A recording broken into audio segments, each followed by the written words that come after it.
actually, someone posted in the WhatsApp group, and I forgot to react to that. Someone saying we had all these homeworks doing meditations, but this person said, I think it's a she hasn't had time to really keep up with it, so she would like to have a list of all the homeworks. And unfortunately, I don't have a list. Yeah, so the thing is, it's more like a spontaneous thing. I talk about something in class, and based on your reactions, I go into this, that, and something else. And then we talk about a homework. Yeah, so unfortunately, there's no list. I should be better organized. But the thing is also, when philosophy is taught in Tibetan, for instance, in an institution like the IBD, you don't get homework. That is, you debate, of course, and you're supposed to read and self-study, but it's not like the teacher gives you a homework every time. So that is just, I should just make a list and this and this and this, but I didn't. My apologies. So the only thing would be to go back to the recordings at the end, and then hopefully, if I didn't mention it in the beginning, then you'll find it at the end of the recording. Okay, there's also another question, but I don't want to address this, the question now. Okay, now so far we've talked so much about generating compassion. And I know we all find that really difficult. I mean, we're not used to it. We have compassion towards some, naturally, but we don't have compassion for all sentient beings.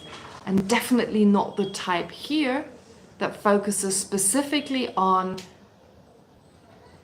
wishing sentient beings to be free from samsara altogether, or to be free from all limitations that are not in the nature of their mind. But what is that main obstacle if we ask ourselves? This is a good way to deal with any kind of obstacle. If we try to do a meditation and we find it's just not working, how come? Like, I can't do it. And usually we give up at some point. Oh, maybe there's another meditation. There's so many, so I just pick another one. But if it's difficult, if there's a meditation that is difficult, that's usually an indication that we should do it. We should do it. An easy meditation is not a good idea. You don't go to a gym and choose those weights that you can easily lift, right?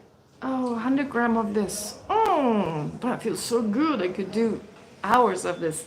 That's not why you go to the gym. You choose something that helps you to it's difficult, so it helps you to build your muscles. Similarly here, when there are certain meditations, if we have a hard time doing them, the first step is to ask yourself why. Well, because there's so many obnoxious people, right? I mean, that's usually the reason why we can't have compassion for everyone. Yeah, for the nice ones. The ones that are nice to me in particular, oh, very easy. And the ones that are usually nice. But the ones we don't like, and if in particular they're like very cruel and they, I don't know, start conflicts and it gets impossible. Oh, sorry. Yeah, it's a terrible noise. How far are they? It's gonna wait. It's gonna take a while. They're still going for a few weeks, I guess. All right. So, therefore, let's look at our resentment. Resentment. We have resentment. We may not really be angry, but resent certain people, don't like certain people, have aversion towards some people. So let's look at that. That's okay. Nothing to be ashamed about. I mean, nothing to be ashamed for. I mean, we all do. So therefore, let's look at that.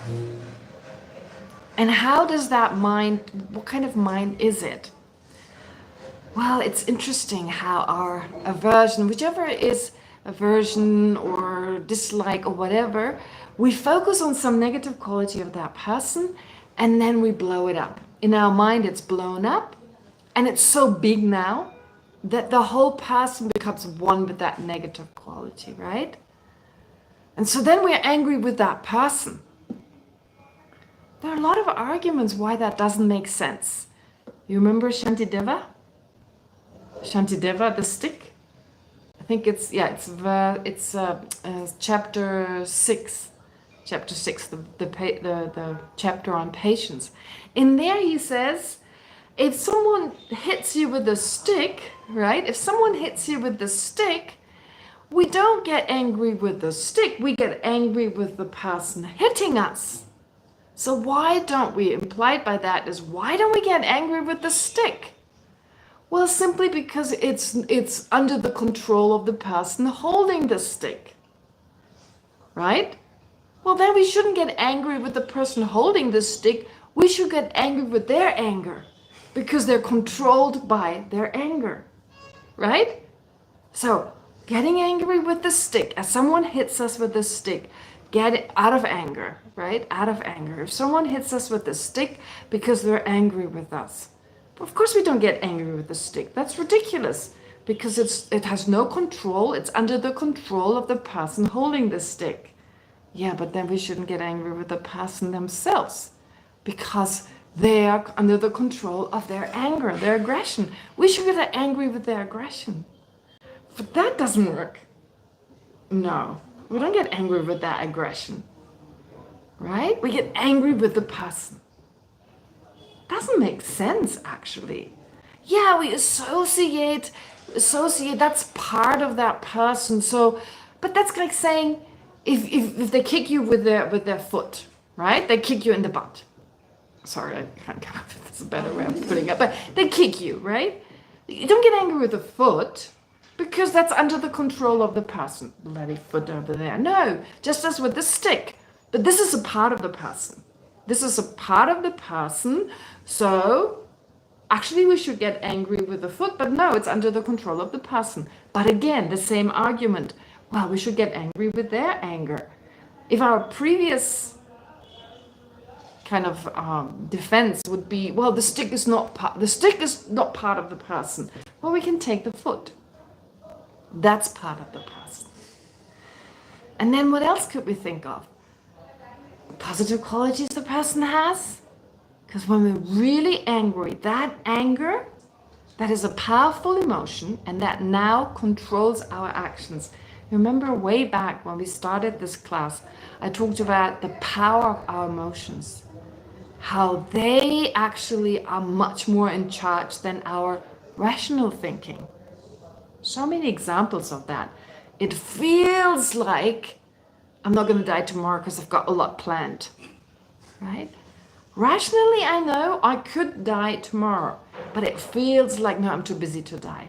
That's how it feels. So I don't act at all in a way that would allow my own death to be a possibility. I'm not prepared, right? I would at least clean my room, get my stuff in order or whatever. Okay, but no, not prepared at all. So here again, an emotion that outweighs, that is more powerful than our rational thinking. Similarly, when we're angry, it's not a rational kind of mind. When we resent someone, every now and then we may think, oh, but I'm a Buddhist, I shouldn't do this, right? For a few seconds. But it's not on an emotional level, there's no drive there, right? We know this mind is correct, it's right, it's beneficial. No, but there's no emotional drive. Instead, the drive comes from our resentment. Every now and then. And it's almost like the resentment holds this promise, if I could just harm that person, I would feel so good. Right? So we may take any opportunity to, do something, say something, whatever, to that person. But the important part of this is that it doesn't even make sense that we get angry with that person. We should get angry with their anger, with their whatever emotions. And let's not forget that person, when they were born, from their mother when they were born that didn't have these negative qualities we disliked. Right? If you go back in time, whatever we don't like about them, maybe they have tendencies, but they're not born as like serial killers. First, like a little baby, like first victim, where is it? I mean, that's impossible. They may have tendencies, but that's all there is, right?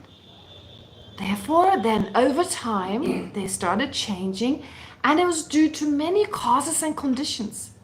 And honestly, do we know if we were to encounter the same causes and conditions, we wouldn't be like them,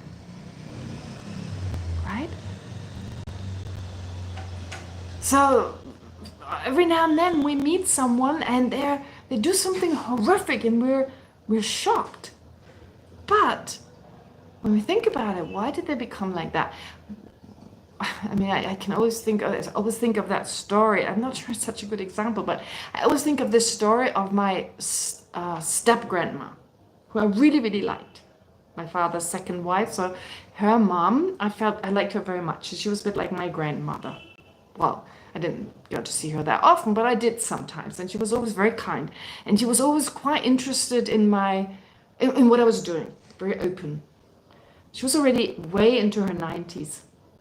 And one day, I had been to Israel before, so she said, "Oh, so you've been to Israel?" And I was like, "Yeah." And she's like, "Well, how was that?" And I said, "Oh, it was lovely, it was great. I don't like Jews." Oh, I froze. Right? At this day and age in Germany, and my step brothers and sisters, they had warned me. Oh, grandma, she's a bit of a Nazi. But no, they didn't put in those words, but she's a bit anti-Semitic, they said. But I never heard anything a lot. So I was like, oh my God. People usually don't, I mean, even if they think that way, they don't say it. But she told me right to my face. And then she gave me all these reasons. And what was I going to say? It's like, but grandma, you should bet. I couldn't, tell her. And I was so shocked. I was like, I will not go to see her again. But from everything she told me, she's like, yeah, but we also suffered, and then we were the bad guys and stuff. And I was like, oh my God, she didn't learn anything. So I went back home and I started thinking, I thought, okay. But the thing is, she grew up at a time that when that's what she learned. She was a young woman, and she certainly couldn't think for herself. And this is not excusing anything. That's why I'm saying it's not a good example. But I tried to think, if I was like that, right? A young person not being able to think for herself, being influenced, I don't know, by everyone around her, I had this arrogance. That was the problem. I felt like a superiority. Oh, I know what's right, and she doesn't, right? That's how it felt. So that's when it was good, when I thought, oh, I mean, who would I think? I think I'm so righteous. I mean, I know what's right. I know what's wrong. I call myself not racist, not anti-Semitic. But I was so fortunate. I was raised in an environment where that wasn't fostered, that wasn't encouraged. If I had been raised somewhere else, so again, this is not condoning what she did. This was wrong, this attitude. I mean, of course, that was her view, and she didn't act on it. Fortunately, I don't think she did, at least not that I know of. Yes, so anyway, it really helped me to think, she wasn't born like that. She wasn't born like that. And who am I to say that I wouldn't be like that? Right? What right do I have? And that really helped me. Yeah. Again, that didn't make it right. It's a very fine line between saying it's okay and saying, ugh, I'm so much better than that. Right? So that's the point. That's the point I was trying to make. So we need to look at our own mind. Remember that we get angry with the wrong object, right? Actually, we should get angry with the anger. And secondly, why do we get angry with the person? Anyway, right? I mean, the person is just a part of that. And thirdly, wow, it's just to do with me. And I believe I'm somehow what's the word? Inferior, the opposite of inferior. Superior. Superior to that person. Yeah, oftentimes kind of, there's a bit of an arrogance, right? Oh, they behave like that. I would never do that. And oftentimes we get angry with the things we do ourselves because we recognize ourselves, our own shortcoming in that person. So we're not really honest with ourselves on that matter. And when we see it in another person, it gets us really angry.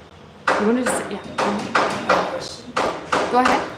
So I don't have a general understanding of each other's self and other. But is this kind of situation an appropriate one in which to practice that kind of thing? Is this Of course, we do it a lot when you recognize the suffering that somebody's undergoing, and you think, okay, that could easily be me. But in the case where you think, yes. So your question is, in order to combat that superiority that you feel, and obviously experience it sometimes. That's a good question. Is that a time when to practice exchanging self with others? Actually, I think yes. Is this? Yes, that was your question, right? So, is this a good time to practice exchanging self with others? Usually, it's done in the context of the suffering of other sentient beings. But can you do it also? Yes. Yes, in that context, it can also be done. It doesn't just have to be, and it is a type of suffering. Our afflictions are a type of suffering, right? So being under the control of our afflictions, being a type of suffering, if I take the other person, they're also under the control. So if I were that person and I'd be controlled by this particular affliction, for instance, mental affliction, like, I don't know, anger or racism or whatever, what would that feel like? Yeah, I think that's definitely a good time. It's always, in every situation, I think it's good to exchange yourself with the other person, which doesn't mean you become the other person. That's ridiculous. No one's trying to become another person. But just think you were them, right? It creates that closeness. It creates that closeness and a type of endearment, right? A type of endearment, because our mind automatically, you feel close to someone, then, I mean, there's such a good example, for instance, if you don't like someone, you really don't like someone, and then you invite them for dinner, and you spend the whole evening with them, and they tell you about their lives and what they've gone through, right? You become close to them.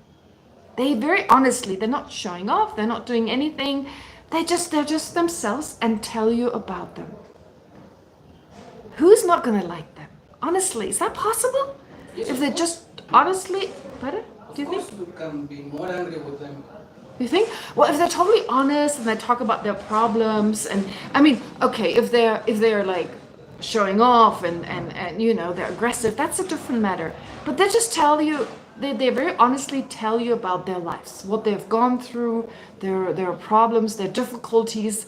Don't you have that closeness with them? I mean, maybe I'm too naive about this, but I get a sense if they really were to tell me about their life, because people who are cruel or people who are nasty, who harm other people, are usually also the victim of harm.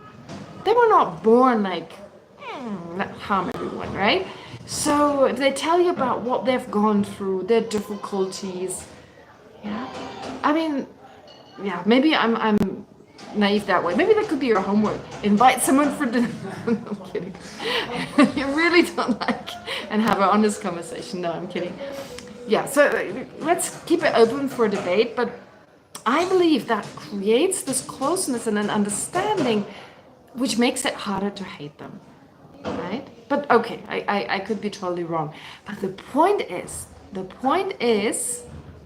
what I'm trying to say here is we need to check what is in the way to our generating that feeling of closeness and affection, right? Connecting to them on a certain level. Okay? We can do that with animals, can't we? But maybe not with all animals. Spiders, no. I don't know. But you know, fluffy, sweet, cute animals, like we can do it. Not crocodiles, I don't know. But the thing is, yeah, I think we have, our mind has that ability. The moment we put ourselves into them, even try to think like a crocodile, maybe even, you know, you're hungry, you don't know anything else, you just want to eat, and it doesn't matter what it is, something moves, you take it, you drag it, you drown it. It's like, it's not even personal. I don't like this person, so I'm going to kill them. No, it's not personal. Yeah. Anyway, having said all this, all I want to encourage you to do is to check yourself. What is it that keeps you from possibly having love, having affectionate love to a particular person?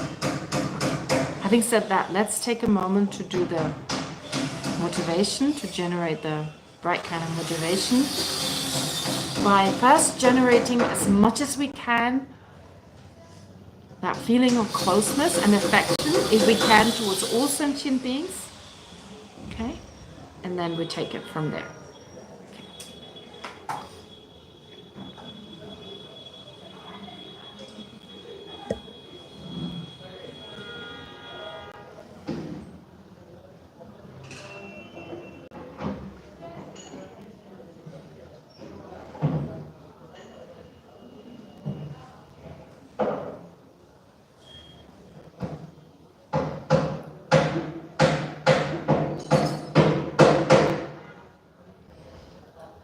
Let's take a moment to focus on all the endless sufferings sentient beings have to endure.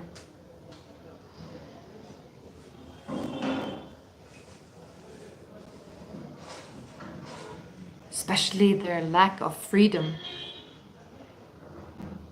when it comes to their afflictions.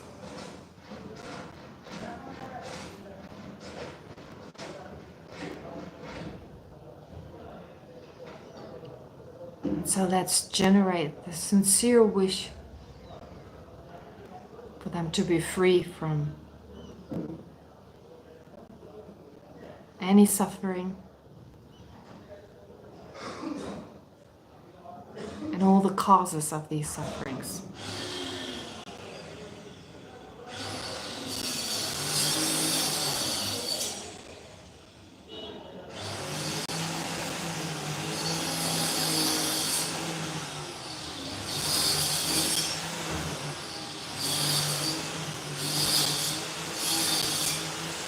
And since bringing about that freedom from suffering and its causes requires us to become fully enlightened, let's generate the mind of enlightenment.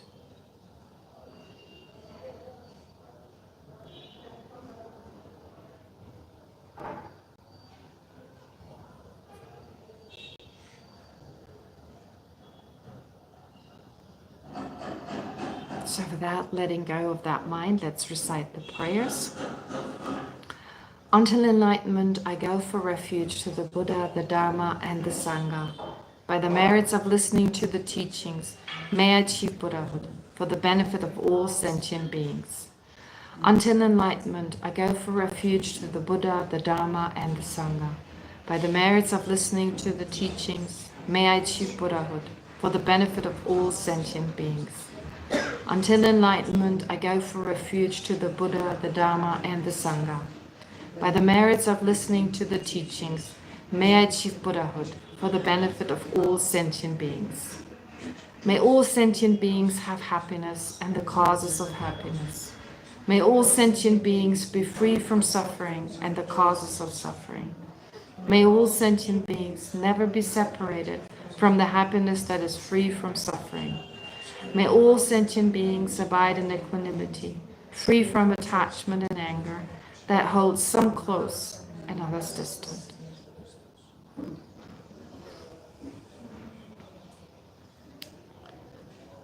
There was one question I mentioned earlier.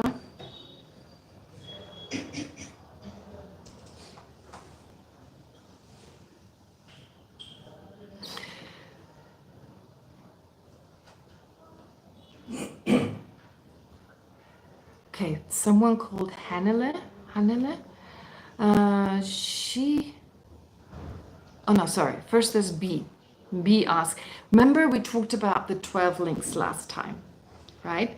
I don't want to go into them today. We'll continue with compassion in a moment, but just to address B's question, she's asking if link number 8 of the 12 links, link number 8 is craving for existence, right? So craving for existence, here in the context, of course, of the last 3 in the second lifetime, craving, grasping, and becoming. And you could include feeling as well. Feeling, craving, grasping, and becoming. Okay, those 4 really. There's 2 ways of looking at them. You can look at them in the context of the 12 links in general, the links of the second life in general. Okay, we have a body, the body develops, the sense sources develop, then we make contact with the sense objects all around us. Then there's craving, grasping, right? Yeah, so craving, grasping, that's it. Actually, becoming is not part of it. So craving and grasping. So really, it's just 3. Okay, because we have sense objects all around us, we have our sense perception, we perceive the stuff around us, and we get attached. That's our life, basically. Our life revolves around pleasant sounds, pleasant sights, pleasant smell, and so forth. Pleasant taste and tangible objects. So therefore, as soon as we perceive pleasant objects, even unpleasant objects, there's craving. If there's a pleasant object, we want to have it, we want more of it, or we don't want to be separated from it. If it's unpleasant, it's the opposite. We don't want any of it, we want to be separated from it. So a type of craving takes place. So that's the general kind of explanation when it comes to these links that are part of the second lifetime. But of course, we are also following the seed, that karmic seed, the karma that was accumulated in the first lifetime. Karmic actions, unkarmic action, or actions that propels us into a next life. I say actions because sometimes many actions together can act as a cause for one lifetime. Okay, so it doesn't just always have to be one action. For the sake of simplicity, we speak of one action, but it could be many coming together. So many actions, let's say negative actions, because we have made a habit we have developed a habit of maybe, I don't know, insulting someone or whatever else it is. And that leaves an imprint on our mind, which has the potential for us to be, or which has the potential to propel us into another rebirth, right? Now, we are following that seed that it was left in the first lifetime, was left on our mental continuum, and we're following it. And it remains there the whole time. In that illustration I sent you, you see it's there the whole time. Now, the second lifetime serves the purpose of continuing to follow it, but there's also a general sense how, well, second lifetime means sense sources, means sense pleasures, means craving and grasping in general. But to be more specific, that seed, we're still following it, and if at the time of death, depending on how our death manifests, on top of that, they're craving and grasping, then that seed can start to ripen, can start to germinate. So in other words, let's say I created the karma to be reborn, I don't know, in some animal existence, for instance, if that was the karmic result, because I insulted others all the time. I made a habit of it. And so that left karmic seed, a potential on my mind. So just before my death, at the time of death, first of all, I notice I'm dying. There's craving and grasping for existence. So B's question is, does this refer to craving and grasping for existence? Yes, that specific that way of looking at those links, craving and grasping from the perspective of now being close to death. I said there are two perspectives. One is a general, then it could be craving and grasping of anything, just any sense object. Whereas the second perspective is specifically focused on the seed we left on our mental continuum. Now death is near. We feel, I want to exist. I don't want to go out of existence, right? And at the same time, we insult our nurse. As an example, it could be a trigger for triggering exactly that particular karmic seed that is connected to a kind of insult. To put it simply, of course, we don't know exactly. There's so many causes and conditions that could trigger it, but that would make sense. Okay, it's this action of insulting someone and being angry and so forth that may actually trigger that karma. So mainly there's the craving and grasping for existence, which is so interesting because the fact we're reborn is because we want to be reborn, because we want to exist. It's just part of our mind. We don't want to go. So when we die, there's a strong sense I'm losing myself, right? The mind and body are starting to separate. You have no longer the same control over your body as you usually have. When we study the tantric text, for instance, there's a very extensive explanation that you're probably aware of what happens at the time of death, how the mind slowly becomes subtler and subtler, how you lose the ability, also certain physical abilities, hearing sounds, you don't hear as well any longer, things don't appear to your eye consciousness as clearly, right? So your body basically changes in such a way that your mind can no longer control it. So that's scary. On top of that, becoming aware of your own death means I have to leave everything behind. That is so hard. I mean, all our possessions, our loved ones, our body, very scary. So in that moment, craving for continuous existence, it's hard to avoid it. It's one of the most basic cravings we have. Yeah, we have craving for money, we have craving for good food, but when it comes down to our life and good food, I don't care about good food. I want to live, right? So that's our most basic craving for existence, and it comes through in that moment. So to answer B's question, from the perspective of now looking at the second lifetime, particularly the end of the second lifetime, seen as the moment before death, yes, it focuses on existence.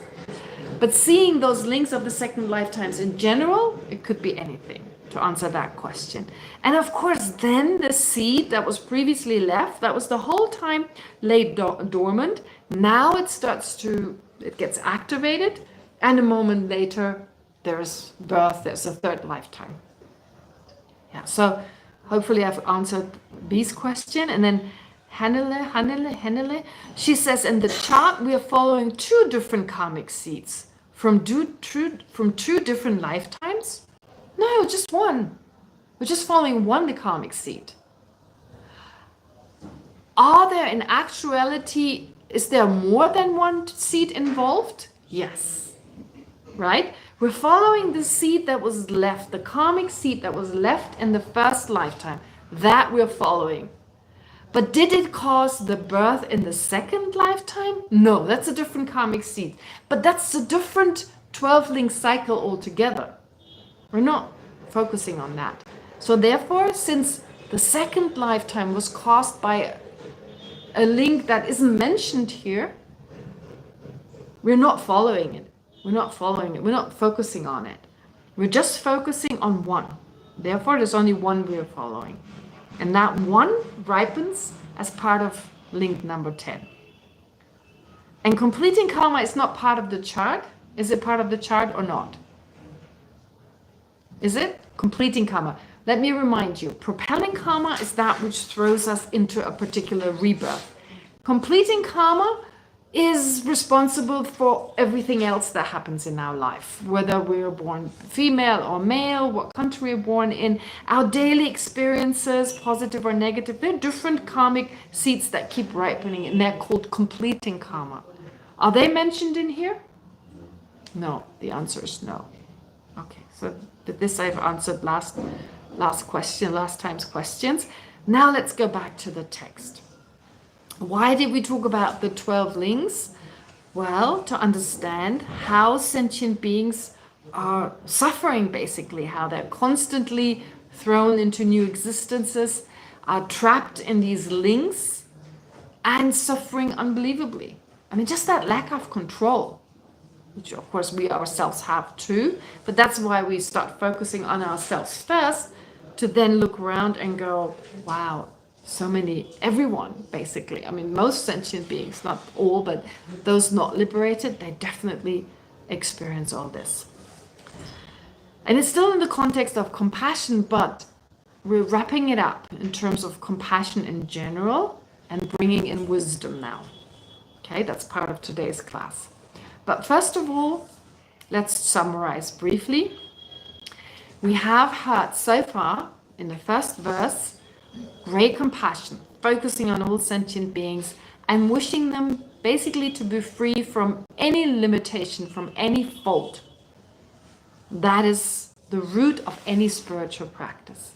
Even for someone only focusing on self-liberation, because of course they depend on Buddha's teachings, even if the Buddha is no longer around, but in some way or another, the teachings that they receive can be traced back to the Buddha or a Buddha, if you think of a different time in the past, before Buddha Shakyamuni came. Not just that, also, yeah, so so it goes back to a Buddha. And so this Buddha, again, is the result of his or her own great compassion they've developed in the past. So if a hero solitary realizer depends on the Buddha, then that Buddha in turn depends on his or her own great compassion, which is why we say even a hero and solitary realizer depends on great compassion, and the Buddha does anyway. So it's the root of everything. It is even the root of realizing ultimate reality, realizing emptiness. It's even the root of bodhicitta. So Benji Sontapa, the textbook author that we usually follow, says here root doesn't mean cause. But usually it does kind of mean cause, so I'm not sure. Anyway, but the root, whether you look at it as being a cause or not, the point is great compassion. That's what's important. Being important, then the next verse now looks at compassion and divides it into compassion in general and 3 types of compassion. Compassion in general, we've heard it's important in the beginning of spiritual practice. It is important in the middle, even as you've already entered the Mahayana or the path of the universal vehicle. As you're practicing, it's getting easier, you're accumulating a lot of merit, still great compassion is essential. And even for a Buddha, without great compassion, a Buddha wouldn't work for the benefit of all sentient beings. Therefore, compassion is important in the beginning, the middle, and in the end. Having said that, now we still don't know how to generate great compassion. Let's assume we're in the beginning. I don't know about you guys, you could all be enlightened for all I know, but just hear from me, so for me to accumulate virtue. But the point is here that in the second verse, in the first verse we heard great compassion is the root of all spiritual practice. In the second verse we heard it's so important, beginning, middle, and end. But we still don't know how to generate it. Now in the third verse we learned, let's focus on what sentient beings go through. They're controlled, first of all, by their basic misperception. Having an unrealistic conception of themselves and that which is mine. And from there, attachment to the self arises, self-centeredness, in other words, and all the other afflictions. They're caused by this. And because of this, because of all the other afflictions and the karmic actions, they then accumulate, all influenced by the root misconception, they then, like a bucket on a water wheel, no control, thrown into this well again and again, up and down. So down means the negative kind of rebirth with a lot of suffering, then maybe higher rebirth, which is much harder to be reborn in, but it's like a constant change. Dying, being reborn, dying, being reborn. And sometimes it's worse, sometimes it's a little better, but there's no freedom. No one ever asks us, where do you want to be reborn? Like, kind of a list, or like an Amazon was ordering something online. I can choose. No choice. No choice.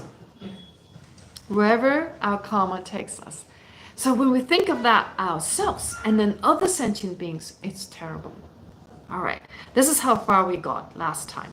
Okay, so this helps us to understand what sentient beings go through, and in that sense, well, hopefully generate great compassion. We might ask, yes. Try to clarify something from you. Yeah. So the great compassion. Yeah. So the hearer and the public to realize, Yeah. they're dependent on a Buddha's compassion, not their own compassion. They're also dependent on their own compassion, but that's not great compassion. That is because we discussed this earlier on. There is like a debate on that, and we'll come to it when we come to a particular quote. But in general, it's said that great compassion, a Buddha's compassion, a hero, a solitary realizer has compassion for all sentient beings. Very strong, powerful compassion. But it is definitely not focused on all sentient beings being liberated from whatever needs to be removed from their mental continuum to become a Buddha. And it's also not combined with the wish, may I be able to help sentient beings, to take them to the state of Buddhahood, because that's just not their aspiration. Yeah. So therefore, they depend on their own compassion, which is incredible compassion. But in comparison to that of a bodhisattva who takes personal responsibility for the welfare of sentient beings, it's not called great compassion, right? So you could say they have compassion all the way up to just the Yes. cognitive obscuration. Yes. I mean, great compassion. Yes.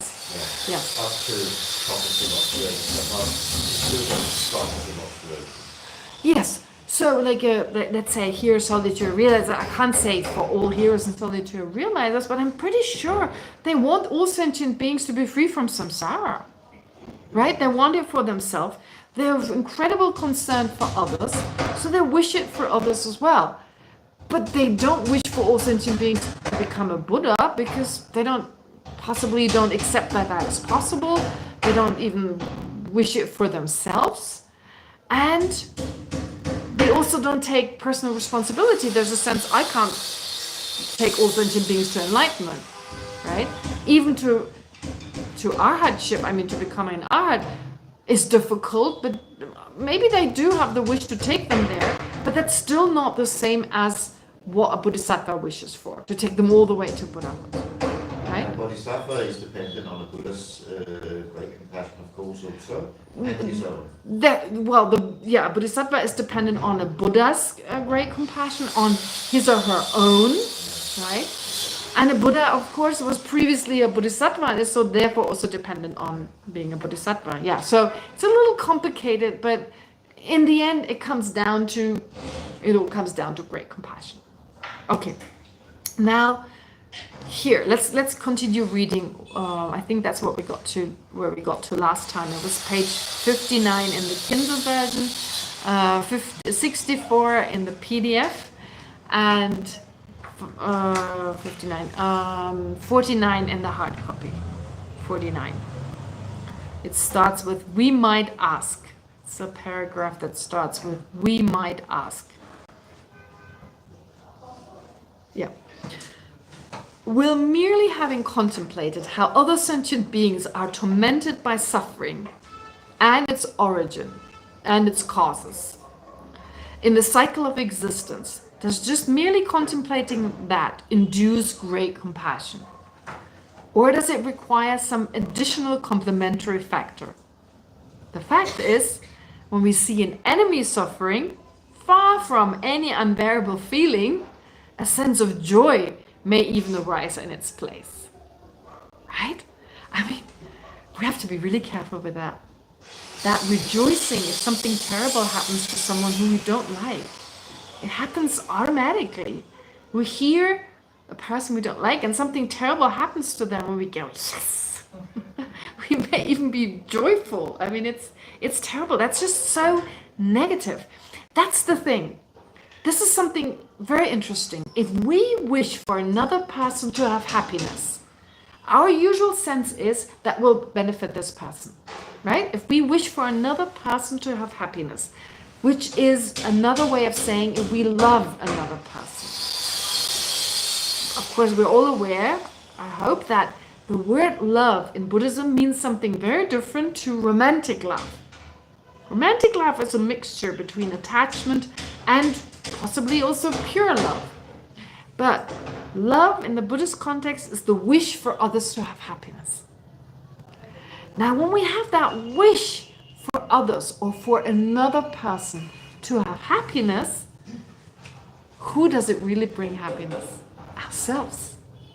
I mean, it may bring the other person happiness if we act upon it, right? If we act upon it. So it brings them some pleasure if now we help them when they have a problem. So we try to bring them happiness. Surely it can benefit them as well. But it mainly benefits us. It calms the mind right away. It's not a stressful type of mind. It's the opposite. It calms the mind. It's good for our body. I told you that, didn't I? How scientists, I think it was the University of North Carolina at Chapel Hill. They did this research with 142 people meditating on loving kindness for 12 weeks. And they tested their cells. And they found in every cell, we usually have 46 chromosomes, and they're like strings. So at each end, there's like a cap that's called a telomere. And as you get older, the telomere grows shorter, it becomes shorter, which is a sign of aging. But those who meditated on loving kindness for 12 weeks, the telomere didn't shorten as quickly. That meant their aging process was slowed down. Oh my God, that's a great commercial. Don't buy wrinkle cream. Meditate on great compassion. So the point is, it slows down your aging. It's good for your body. It's good for your external, of course, less wrinkles. And if wrinkles, they're beautiful wrinkles, not the angry kind of grouchy kind of wrinkles. So that's in terms of the body. We kind of fixated on the body. It calms the body. It's good for your blood pressure, etc. But for the mind, stress is gone right away. There's more satisfaction. You don't feel loneliness. I talked about this before. If you have love for all sentient beings, you consider everyone to be your friend. You become their friend who they're not acquainted to. Right? An unacquainted friend. We talked about an unacquainted friend in the beginning.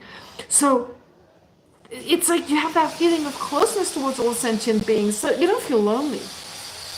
No stress, no loneliness. Two difficult problems people have nowadays. And depression. Again, this experiment showed people are less depressed. Yeah, it gives them more of a sense of satisfaction, which stands in opposition to depression. I mean, if you want to look after yourself, practice love and compassion, practice love. But on the contrary, if you wish someone to suffer, watch out. That's where we need to be careful. We don't want to harm ourselves. If wishing someone happiness benefits us in such a profound way, wishing others to be, maybe it shortens your telomeres much faster. I don't know whether they did any project. It'd be difficult to find volunteers. Let's meditate on hatred for 12 weeks, right? And see how short your telomeres are now. I mean, I'm kind of half joking here. The point is we're really harming ourselves. Now, if we eat organic and we're vegans and vegetarians, we really look after our health, we should avoid generating the wish for others to suffer and instead work on generating the wish for others to be happy. This is what His Holiness the Dalai Lama calls be wisely selfish. Right now we're selfish, we're self-centered, let's face it. Okay, we are self-centered. Do not suppress your self-centered mind. Don't suppress it. It becomes stronger. You can't suppress something. You have to deal with it skillfully. So let's work with the self-centered mind. What does the self-centered mind want? It wants to be happy. But usually we think we find this happiness in harming others, in getting what we want no matter what. It doesn't matter whether other people suffer or not. Well, that's not a wisely way to work with our self-centered mind, because the happiness our self-centered mind wants, it won't get. Right? So we start off, Buddhist practice, we start where we are. Where do we are? Right now, we are controlled by our self-centered mind. Wishing it away is not going to make it. Suppressing it is definitely not helpful. So what does it want? It wants to be happy. So we meditate on love and compassion, and we avoid wishing for others to be unhappy. Wish for them to be suffering. Rejoice when they have a problem, in other words. Right? Because if we do that, we create that suffering for ourselves. And the good thing is, if we practice this continuously, our self-centered mind will naturally grow weaker.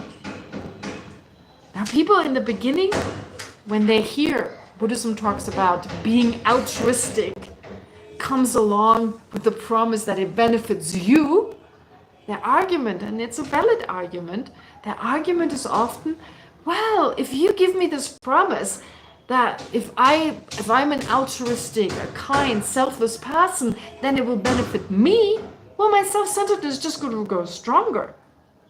It seems to defeat the purpose, right? I tell you, be a selfless person because it benefits you. So I'm like, oh, it benefits me, so I'll be selfless. Oh, it benefits me. So it seems like it's counterproductive. I'm trying to be selfish, but I'm actually strengthening my self-centeredness. That's actually not what's happening. Why? Because if you really continue doing it, it automatically reduces the self-centeredness. This is why it says in the scriptures that the spear of self-centeredness, like it's described as a spear, right?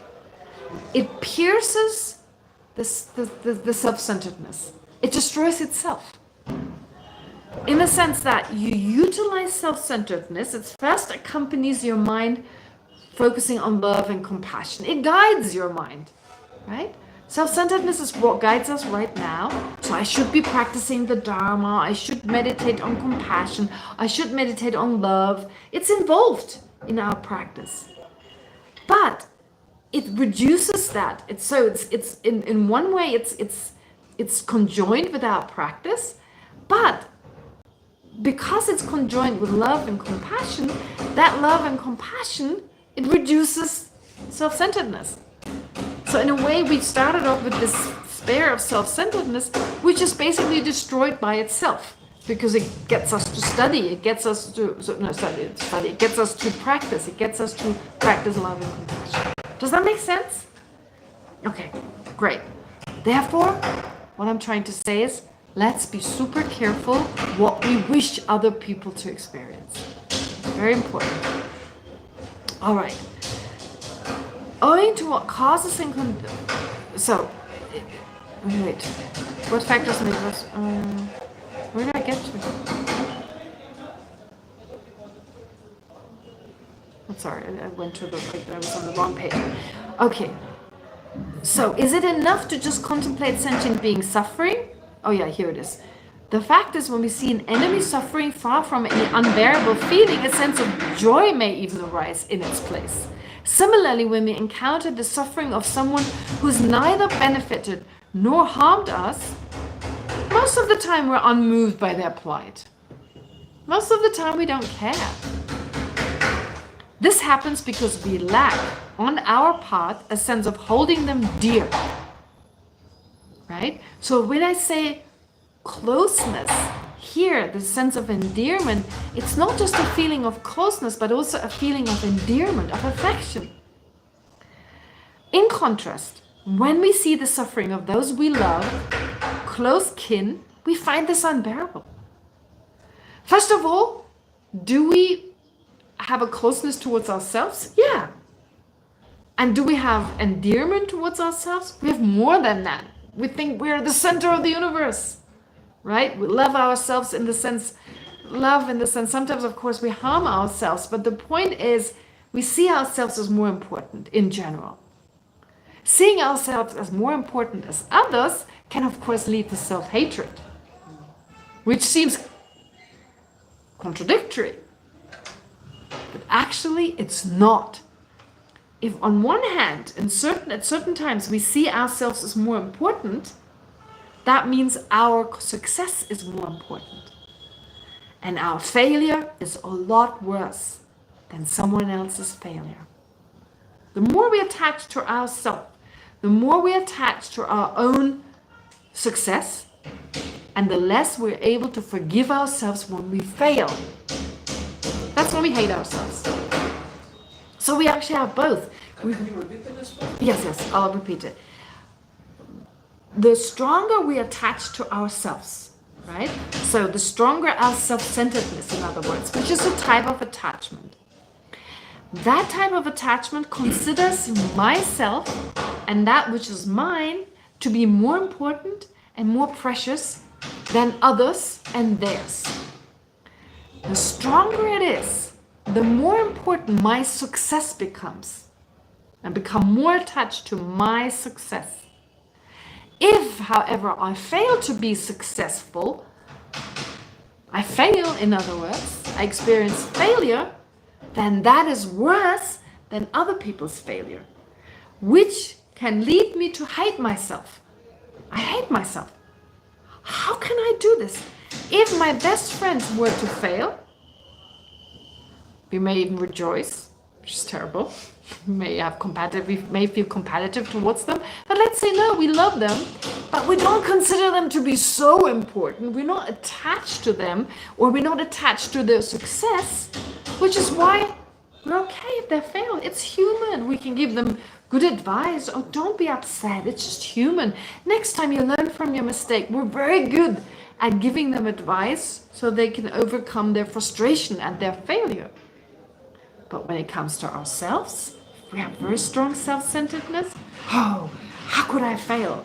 How could I be like, it's so interesting. It happens also with the Dharma. We become Dharma practitioners. So we want to do it all right, especially if we're not born in a Buddhist country. We haven't learned to do this. Tibetans are much better at this. They were raised in a society where people are more laid back, more realistic, and they kind of pick it up naturally. For us, when we come from the West, especially when you're German, talking from our own experience, we want to do it right, we want to do it perfect, we want to do it just. And I remember in the beginning being so frustrated. Oh, I'm still getting angry. I want to have bodhicitta, but I don't want to get angry, and I get frustrated with myself. So it's totally counterproductive. It's just paralyzing me, and I'm no longer laid back and relaxed. Which means if I'm frustrated with myself, I'm much more liable. I'm much more likely to be frustrated with others. I get angry with others, and with the cheetahs out of the window. Yeah. So that's why we have to first learn to love ourselves, which means, what's the difference? We have to distinguish between the right to be happy, but also to be understanding and patient with ourselves when we fail. Because our success is not more important than anyone else's. And our failure is not worse than that of anyone else. So the problem is, when we have self-centeredness, attachment to the self, the stronger it is, the more likely we react with self-hatred. And this is also interesting. I've spoken about this before, but I'll mention it again here now. That this is a strange concept to Tibetans. It's not a word you have in the Tibetan language, self-hatred. I don't think it was a word of the English language probably a few hundred years ago. Because we live in the century of the self. There's a great documentary about that. We all have a natural self-centeredness, Tibetans do, and we do as well. But the West has gone through an incredible transformation at the beginning of the 20th century. So in this documentary, it shows very beautifully, it's a 4-part documentary. It's called, I think, The Century of the Self. It talks about, and I could be slightly wrong, I don't remember that clearly, but what I remember is a nephew of Sigmund Freud, who lived in the US, figured out that if we feed into our self-centeredness, we can sell things much more effectively. So commercials were developed in such a way that they triggered our sense of self, right? Now think, for instance, what are the commercials? Drink Coca-Cola, be special, be different from everyone else, right? It's got that message. I mean, it's not just commercials, it's taken on a life on its own, but apparently it started with that commercials were created in such a way that they fostered our sense of self. And then, of course, it's also fostered in terms of like education, be special, work hard. You know, it's like, it's not like in many Asian cultures where it's like work for the community. It's not, this is not emphasized. I mean, if you go to Beer, to one of the schools, it says others before self in front of their kind of football playing. I mean, where do you have that in the West? Others before self. No, the message in the West is like, it's you before everyone else. It's like, I don't think my parents said to me, be selfish. But they basically, in a way, I guess, suggested to me, well, just look after yourself and give your... No one else is going to do it for you, so work hard. The message was, the self is important, you're important, never mind everyone else around you. That was kind of like the way I was brought up. Not put in those words. But that is why in the West, we end up with self-hatred. We isolate ourselves from everyone else. If we want to be better than everyone else, we put ourselves apart, right? If it's me and my success over everyone else's, it's not the community. I'm first of all me, and then I'm part of a community that I'm not really want to be part of or whatever. Then I feel lonely. It's a natural consequence of that. And I'm pretty sure Tibetans, if they live the modern life, sooner or later, self-hatred becomes a word that, yeah, that they're more familiar with. But this is usually expressed the way that Tibetans are not familiar with that. I don't know whether you heard me talk about it. I mean, I only know it through this one event when His Holiness was talking to scientists, psychologists, and then one of the psychologists mentioned self-hatred, and they were all like listening to the scientists, the psychologists, and then suddenly His Holiness was like, what? Self-hatred? What is that? So the translator stopped translating for His Holiness and he explained to His Holiness what self-hatred was. So it took a moment to explain to His Holiness, but it just shows that this is not traditionally part of Tibetan culture. Why would you hate yourself? You make a mistake, you move on.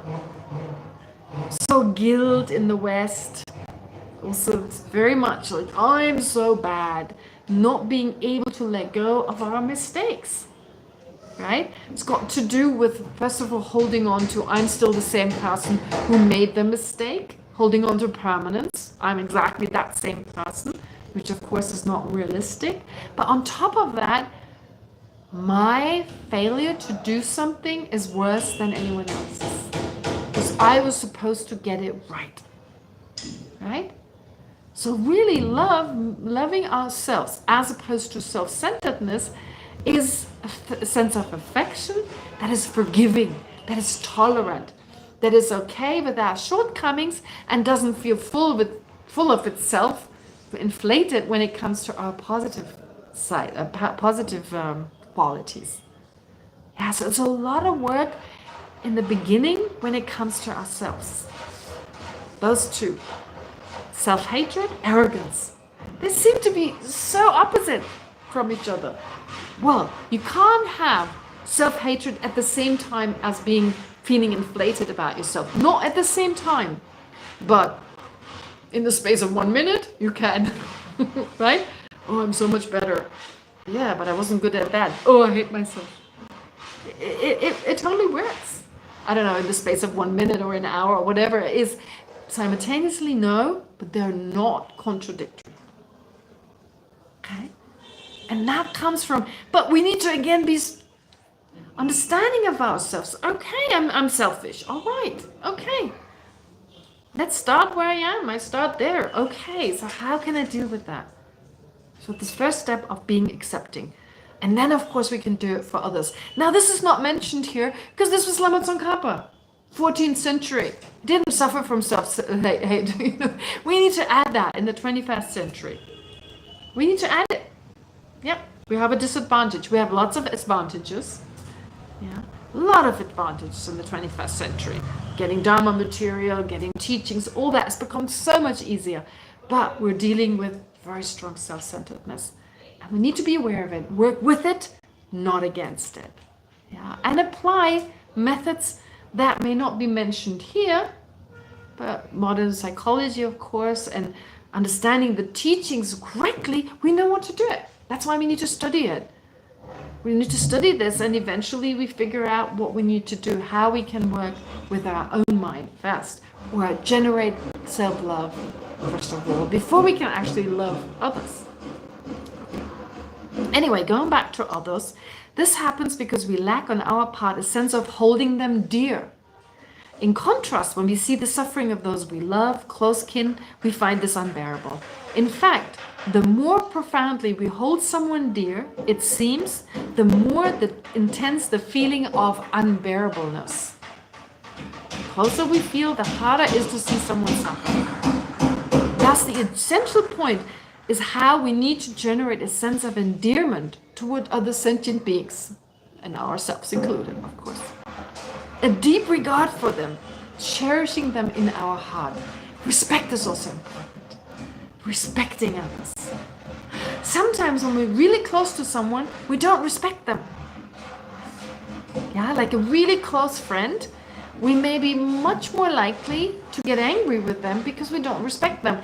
We wouldn't, like even our spouses. Pardon? Intimate relationships. Yeah, intimate relationships. So I think it's important to work with our respect as well.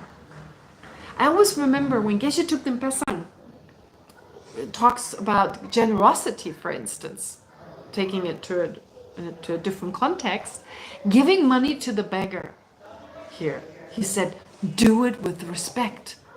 Look at them. Don't throw it at them. Respectfully. Even if they don't look at you and they don't say thank you, it doesn't matter. They've given you the opportunity to practice generosity. We should actually be grateful to them, but at the very least, have respect. That is such a beautiful teaching, because I was thinking, oh yeah, I've given them money, but that was not respectful. Right? It's like, oh, it's a beggar. It doesn't help that you were like towering over them as they're sitting on the ground, but that was so helpful, this respect. But not just for, of course, the beggars, but also respect for ourselves and respect for those we're really close to. I think it's beautiful, right? Respect for them. I mean, like, it sense like they have the right to be happy, they have the right to do what they want, and even if that means, okay, I'm losing out. I always tell this story. I don't know whether I get it totally right, but from what I witnessed, I did get it right, I think. I remember there was a woman here, and she had a partner, a long-term partner. They lived together here in McLeodganj for quite a while. And one day, the partner fell in love with another woman. And both were practicing Buddhists, practicing the Dharma. And now, she suffered. She was very attached, of course, like we are in relationships. She really suffered, but she tried to bring the Dharma into it. So, of course, she cried at times, but at other times she made an effort. And to cut it short, she let him go. She said, if you're in love with that woman, okay, I shouldn't hold you. You have the right to be happy. I mean, it was like, I'll do it. I mean, it was not easy. I remember I met her and it was not easy, but she tried it. And she even helped to practice stuff.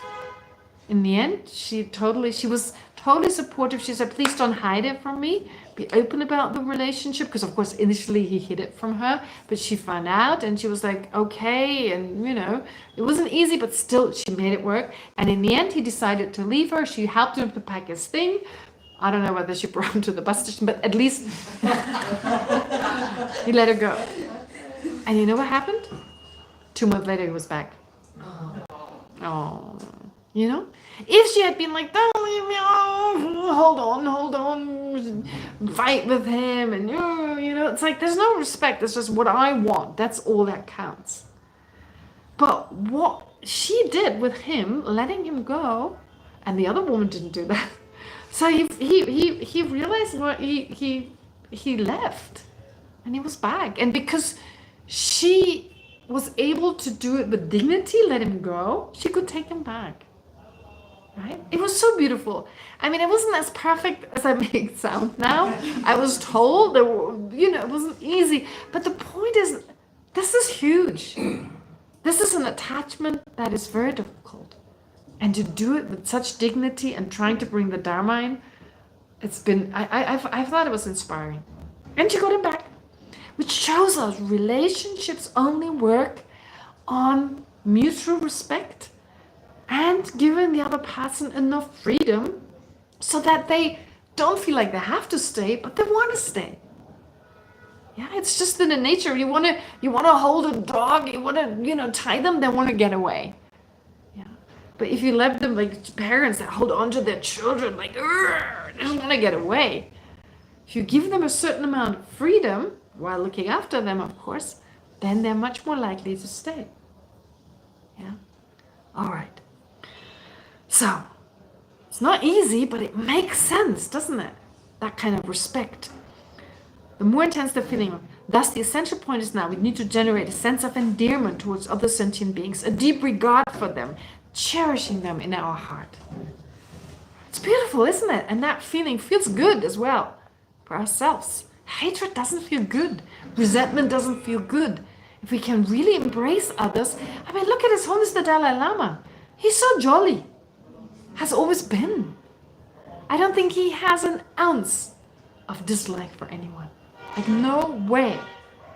And what a content and happy person. And not just that, he brings that happiness to others. It what's the word?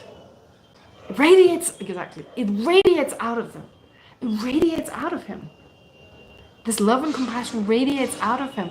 And it gives him so much energy. Well, now he's elderly, of course, and because of his knees and everything. But thinking back like 10, 20 years ago, he had so much energy that the bodyguards around him had to work in shifts. They couldn't keep up with His Holiness. It's so full of energy. Compassion and love give you so much energy because it's like the self-centered mind doesn't need pampering all the time. All our energy goes pampering that self-centered mind. It's exhausting. But if that's no longer in the way and it's other sentient beings, love and compassion mean real energy. Right? Now, with respect to the method for generating this sense of endearment, there seem to be two approaches among the learned masters. The first is as explained by Chandrakirti in his commentary on the 400 stanzas. Remember Ayadeva, the 400 stanzas? Who was Ayadeva? Who was he the disciple of? Nagarjuna. Yes, very good. Nagarjuna's disciple, Ayadeva, composed a text called 400 stanzas, and Chandrakirti composed a commentary on that. Okay. So there, Chandrakirti speaks of how once one has contemplated that all sentient beings have been one's kin, having been one's parents, for instance, since beginning this time, one will have the forbearance to plunge into cyclic existence to help free them.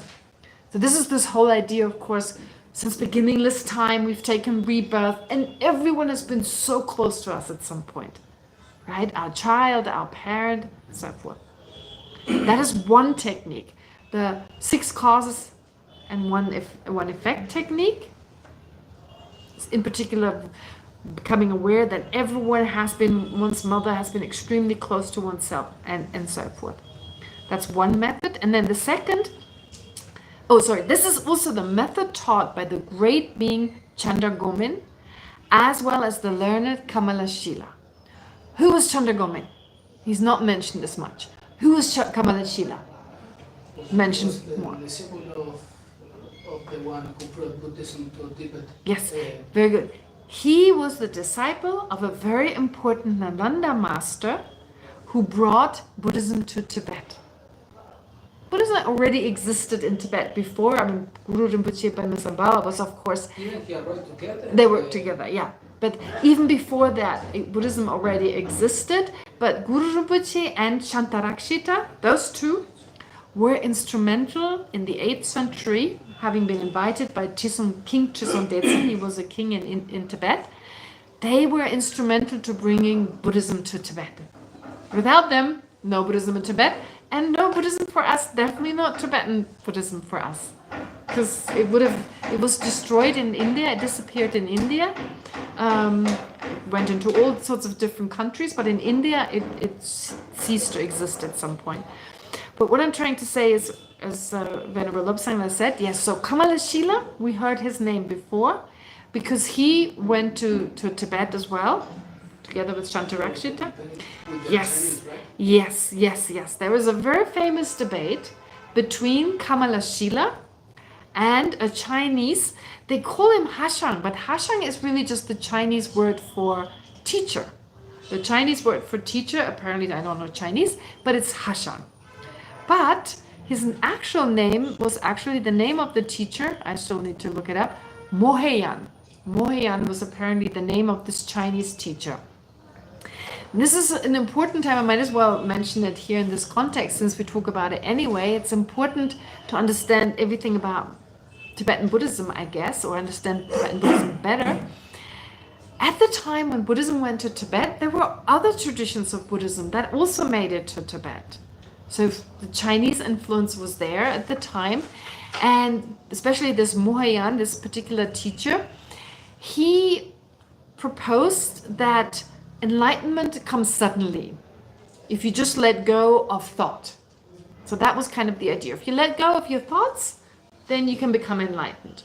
This argument was like the thought, whether it's positive or negative, get rid of it, you become enlightened.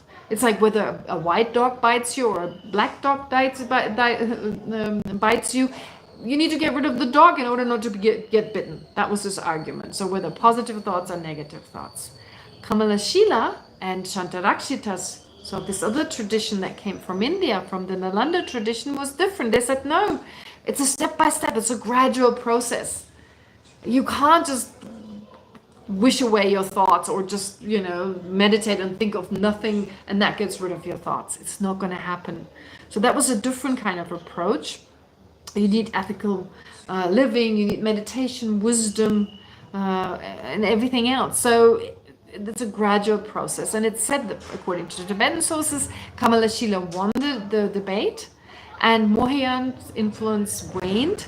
And so this is why Kamalashila's or Shantarakshita, the Nalanda tradition, became prevalent in Tibet.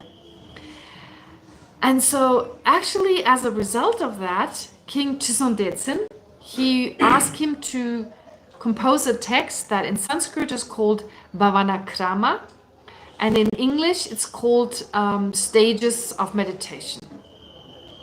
Say Gomrim in Tibetan, Gomrim. So you have the first Gomrim, the middling Gomrim, and the third Gomrim. There are 3 texts. And His Holiness the Dalai Lama has taught these texts a few times. And he's also said that these texts, he always praises this text, saying it's a key that opens the door to all major Buddhist teachings. Yeah, it's not very long. I'm pretty sure parts of it, or if not everything, has been translated into English, but I forgot to check. Anyway, that's Kamalashila. And in this text, so this is the text that is also here, well, only Kamalashila is mentioned, but what they mean is, in his book, Stages of Meditation, he mentions that first technique of how to generate bodhicitta, which is the 6 causes, remembering all sentient beings have been very close to us and so forth, and remembering their kindness and wanting to repay that kindness, and etc. That is that approach. Chandragomin. Who was Chandragomin? He's not that well known in Tibetan society, or is not mentioned as much as certain other Nalanda masters, but he was a lay person. And still a Nalanda teacher. That shows us in Nalanda University there were lay people who taught. Chandragomin, yeah. So, and he was a teacher at Nalanda. He composed a text, and that is the text they refer to here. It's called Letter to a Disciple. In Sanskrit, I can't pronounce it correctly. Shishya Lekha. I think it's Shishya Lekha. I think that's how you pronounce it. Anyway, Letter to a Disciple. That's much easier. Lobjing in Tibetan. Anyway, so this text, it's quite interesting, that text, and I wanted to mention this as I was thinking at home. Sorry, I'm getting a little bit off track, but to explain who Chandragomin is and to explain this work, it reminded me of something I always wanted to talk about. Okay, so this letter was written by Chandragomin to one of his disciples who had disrobed. He had disrobed. The name of the disciple was Ratnakirti. So he had broken his monastic vow and fallen in love with the princess. Okay. But he didn't scold him. But he wrote with great kindness and compassion, and gently reminded him, okay, you're a layperson. I mean, Chandragomin was a layperson, but he didn't give back. He didn't disrobe. He had never been a monk. But he said, reminded him of the Buddhist teachings and reminded him to go back to practice. Now, the thing is, traditionally, I'm pretty sure in India as well, but in Tibetan society, I know for sure, it is usually frowned upon when someone what's called disrobe.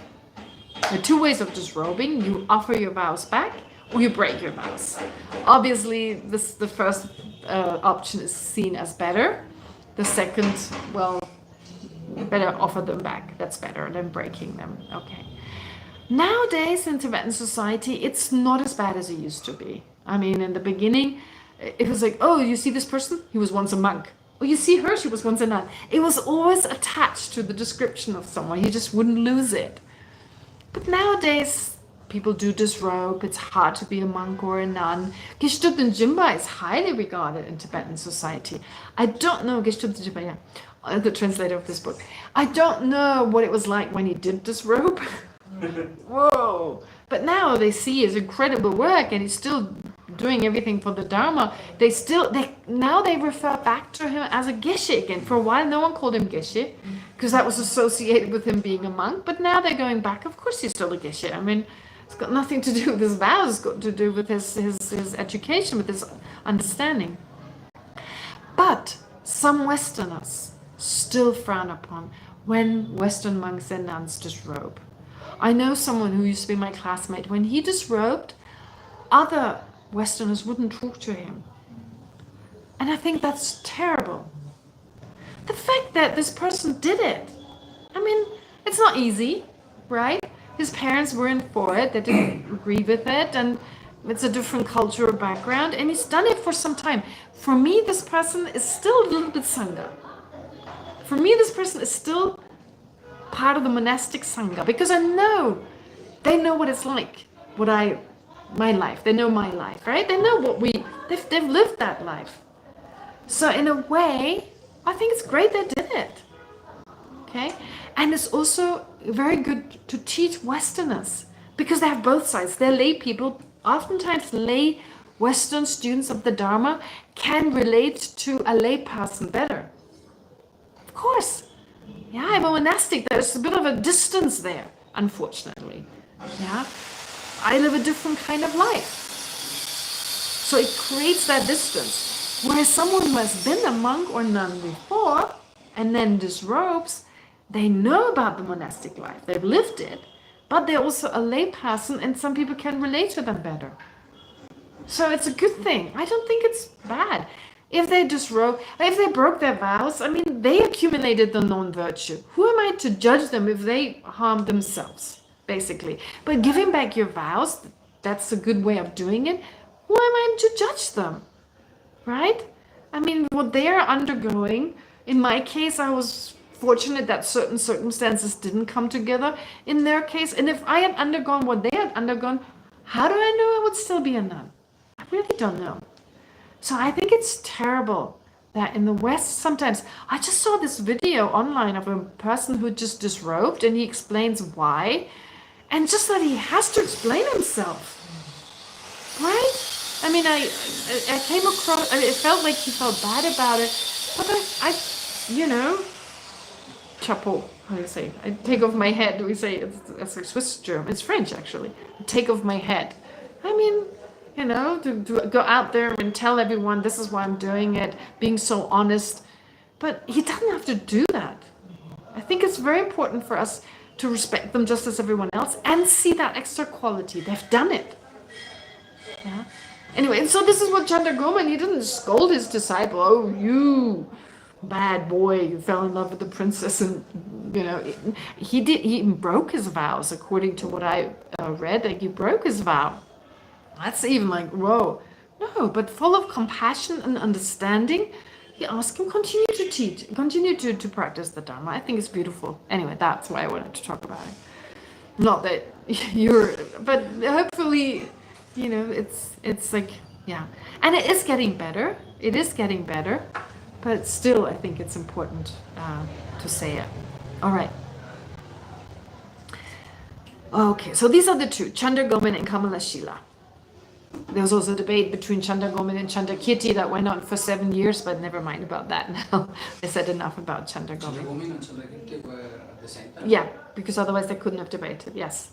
They existed, yeah, but I mean, I don't know who goes first and who came after. But yes, they did debate at Nalanda, and Chandragoman had the view of the mind-only school, while Chandrakirti held the view of the middle way school. But yes, they at least lived at some point in their life at the same time, yeah. All right. The second approach is the tradition of the glorious Shantideva. That's exchanging self with others. If you read Shantideva's beautiful work, Bodhicharya, or the Guide to the Bodhisattva Way of Life, yes, it becomes clear that's what he focuses on. Exchanging yourself, put yourself into the other person's shoe, right? This I have explained elsewhere, so please understand it from there, of course. The great treatise of the stages of the path to enlightenment, the Lamrim Chemo. Thus, those who strive, okay, this is important for us, now he's talking to us, who strive in training in great compassion on the basis of two factors: deeply caring for sentient beings in one's heart, so that's this affectionate, the sense of endearment or affectionate love, and contemplating the manner in which their tormented within cycling existence have made Chandrakirti's unique choice of compassion as the object of salutation or of homage serve its purpose. Again, you remember? Entering the middle way. Entering. First, the author enters into the middle way, into the text Fundamental Wisdom by Nagarjuna, by supplementing it with certain profound aspects and vast aspects of the path. So we're studying basically fundamental wisdom by studying other paths that have been supplemented by Chandrakirti. So that's the way in which you enter the middle way. The text itself also enters, the entering the middle way also enters in that same way. It explains the fundamental wisdom by supplementing it with other aspects of wisdom and as other aspects of the method, like love, compassion, and so forth. So it doesn't just describe the fundamental wisdom, it describes more than that. And we should enter the fundamental wisdom by studying and reflecting on it, but mainly by practicing it. That's our job. We enter it by practicing the fundamental wisdom and what it was supplemented with. And what is it supplemented with? The explanation of great compassion here. Those who strive in training in great compassion,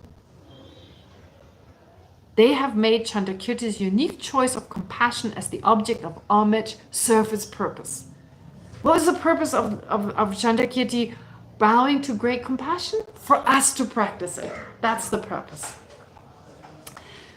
The explanation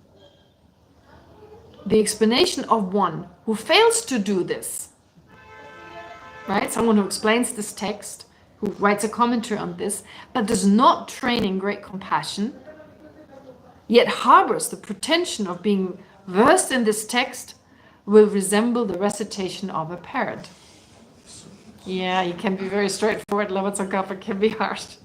If you don't practice great compassion, you praise yourself, you see yourself as being this great scholar of this text, that's kind of pretension, and you really, like, your explanation is going to be that of a parrot. So he's telling us as students of the text to practice great compassion, and hopefully then as we continue practicing this, we learn how to explain it to others, but we shouldn't do it without practicing that. So this line is so important. So therefore, as part of our practice, we should bring in great compassion again and again. Otherwise it's dry. Otherwise it's just dry, right? Otherwise it's dry. It's boring. It's like math or whatever, right? Well, I think that's still even with that, but never mind. So the point is therefore, yes, it comes alive. It comes alive. All right. Oh, the telomere. Someone posted something on the telomere. Oh, great. Andrew. Great. Okay. So, okay. One should understand this point in other contexts of the text as well. We have to practice it, right? In other places, this talks about this in other places as well. As to how this specific form of compassion constitutes compassion that takes sentient beings as its object, that will be explained later. I don't know later what Geshe-Thupten Jinpa says. That's in the no, that's later, page 52. I was wrong. Yeah.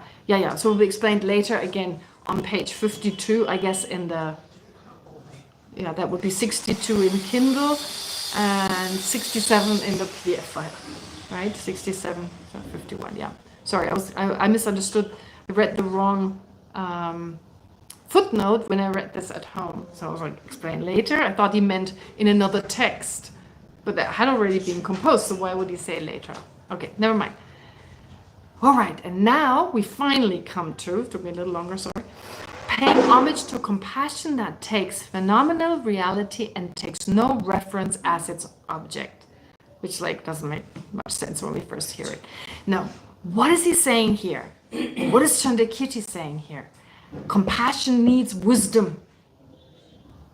Compassion needs to be conjoined with wisdom. When it talks about phenomenal reality, it talks about the impermanence of things, the impermanence of sentient beings. When it talks about taking no reference, it refers to emptiness. If we practice, and this is where your homework comes in, bear with me. If we practice compassion, now we know. Step number 1, generating that sense of closeness and an endearment towards sentient beings. This is the first step. Watching our own mind. Is there resentment? Is there dislike? Because that's the biggest obstacle to generating this closeness towards all sentient beings. Plus the self-centered mind, of course, is also a huge obstacle. But if we can generate that sense of endearment, that sense of affection, seeing sentient beings as precious, having respect towards them, seeing them as deserving of happiness.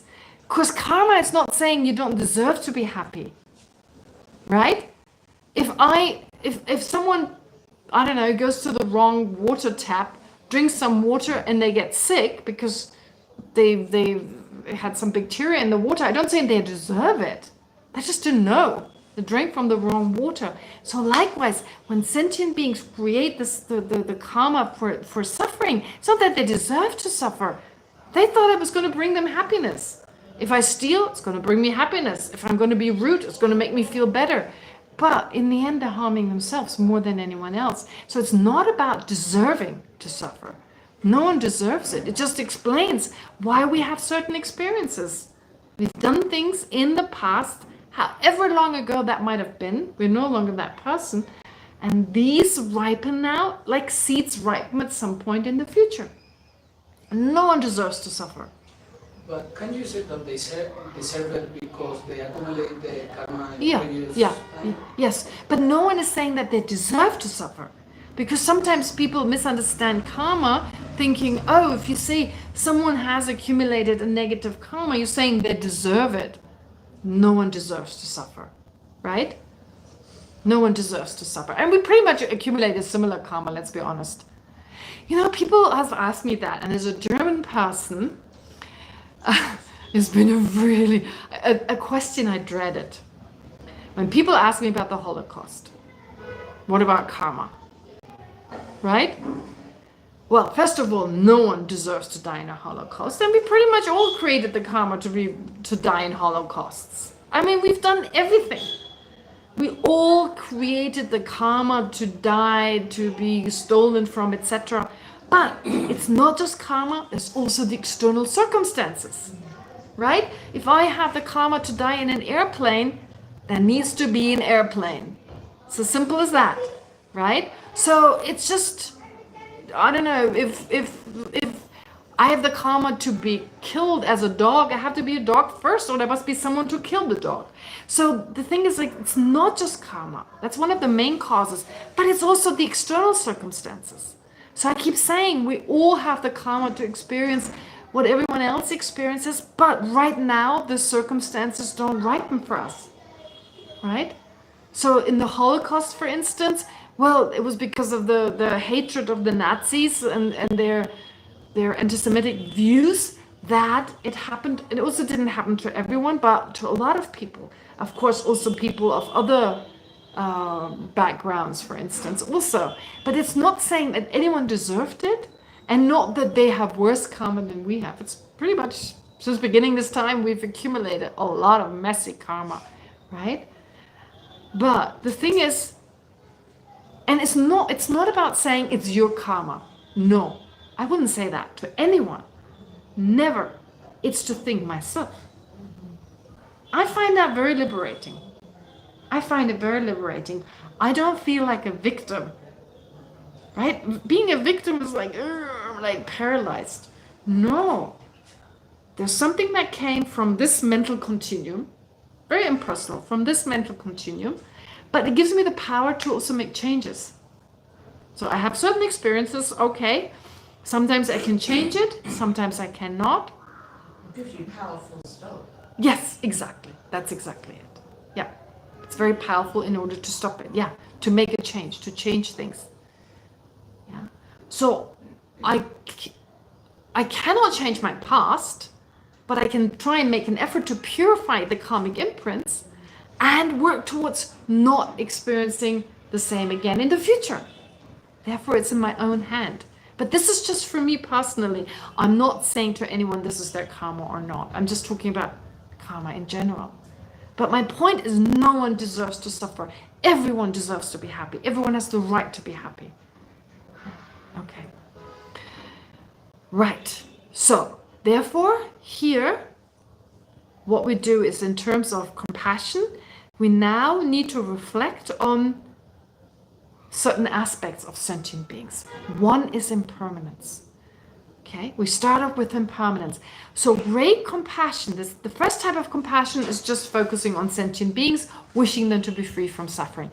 The second type is a type of compassion that you generate, but first you focus on the impermanence of sentient beings. You focus on the impermanence of sentient beings. Sentient beings are changing. They're changing all the time. So even their suffering changes. It comes and goes because it's important to understand that when we wish for all sentient beings to be free from suffering, first of all, they're not always going to suffer. It may feel very depressing. It may lead to a sense of depression if they will always suffer. If their suffering were permanent, what's the point in wishing them to be free from suffering? They can never be free from it because they always have it. But it's also just so frustrating to think, oh, sentient beings, they're always suffering, they're always suffering. That's not true. They suffer, and oftentimes they may rise from it, and even if they suffered greatly, they can use their suffering in positive ways. That's also very beautiful. But still, we have the responsibility, or we take on the responsibility to help them to overcome suffering in the long term, which is possible. But let's also be realistic. Sentient beings are changing, their actions are changing, and therefore the results of their actions, they keep changing. Therefore, to focus on sentient beings, focus on impermanence. Very, very important concept. In fact, if we meditate on impermanence, on subtle impermanence in particular, that constant change, we get a lot closer to understanding selflessness. But we distinguish between coarse impermanence and subtle impermanence. What is coarse impermanence? What's coarse impermanence? Coarse, gross versus subtle. What's the difference? Usually, when we use the word coarse, C-O-A-R-S-E, I may not pronounce it correctly, gross or coarse impermanence, it refers to impermanence that is easier understood. Coarse anger. We're much more aware of our coarse anger versus our subtle anger. Our subtle anger may even seem like virtuous mind when actually it's passive aggressiveness or something, right? So, when it comes to subtle impermanence, coarse impermanence, what could it refer to? It refers to change, coarse change versus subtle change. Now you should know. Whatever arises, passes. Whatever arises, passes. But what's the difference between coarse and subtle impermanence? The subtle we don't really perceive.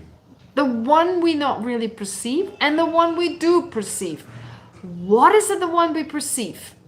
Coming and, yeah, you could say, okay, so the one that something comes and it goes again. We become aware of it. Other types of impermanence we're aware of. Other types of impermanence. That is pretty obvious. Pardon? Karma. Okay, karma itself, that it changes all the time, or Karma is impermanent as well. It grows. is that obvious? No.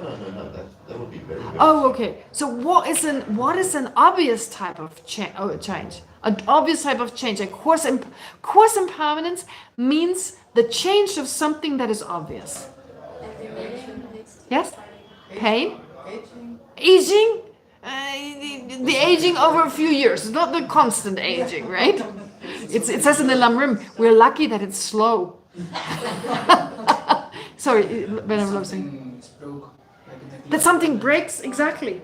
When suddenly this thing breaks, right, into two pieces. A minute earlier it worked, now it doesn't work. That's pretty obvious.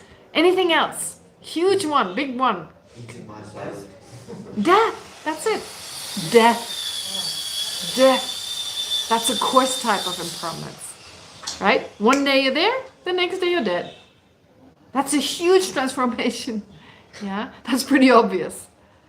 But we don't always get it. I remember when our neighbor Zambala House, the owner of Zambala House, his wife passed away.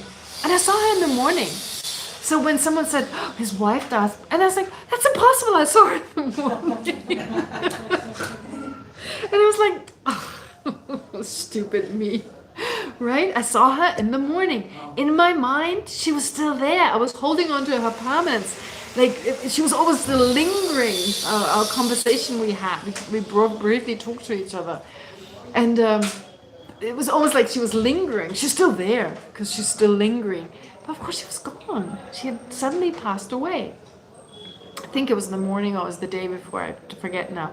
But the point is, yes, that's a coarse type of impermanence. Because it's pretty obvious. One day, one moment there, next gone.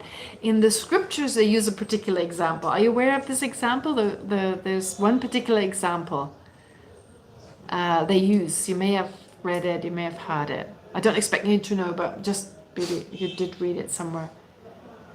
They use a candle that is blown out, right? First there's a flame, you blow it out, it's gone. Yeah, so that time from the candle is lit until the moment it is no longer there, that's described as coarse impermanence. But then there's subtle impermanence. Okay, coarse aging. Yeah, you see someone every 10 years? Yes. Every 5 years? Yes. Yeah, but fortunately it gets slow, so it's a slow process. In fact, coarse impermanence is only possible because there is subtle impermanence. If things weren't always changing, it's not like on every birthday we suddenly have 5 wrinkles more. Oh, that would be worse. No one would celebrate their birthday. Suddenly I look like a year older. No, but of course, because we subtly change, our mind is always, because of the subtle change, our mind is always changing, our body is constantly changing. Think of and this is where modern science is so helpful, the cells, the chromosomes, everything in our body, always changing. Telomeres going shorter and shorter and shorter, right? Unless you meditate on compassion for some time, slow it down a little bit. No, but the point is, the point is therefore, so the point is, I'll be right away asking a really difficult question. All right.